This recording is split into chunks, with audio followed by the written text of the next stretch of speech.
Minul jäi keskkooli ajal lugemata Tõde ja õigus ja siis mul oli natukene isegi nagu kahju selle pärast, aga ma kuidagi ei tahtnud lugeda, sest ta oli nii nagu selline vastik ja sünge raamat ja ma kuidagi hoidsin sellest eemale.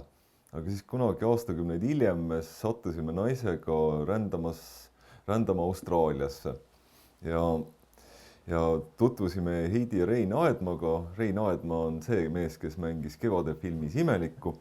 ja siis ka elasime nende juures mõnda aega ja nende raamaturiiulis olid kõik Tõe ja õiguse raamatud olemas, kõik osad.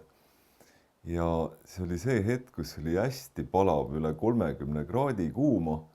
nii et kuhugile välja nina pista ei tahtnudki, aga siis ma otsustasin, et ma loen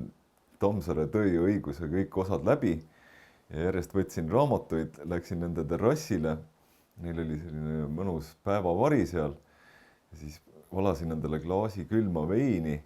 ja siis lugesin Tõde ja õigust ja see tundus mulle nagu nii hea ja nii õige, nii et iga raamatu jaoks peab olema õige aeg ja õige koht.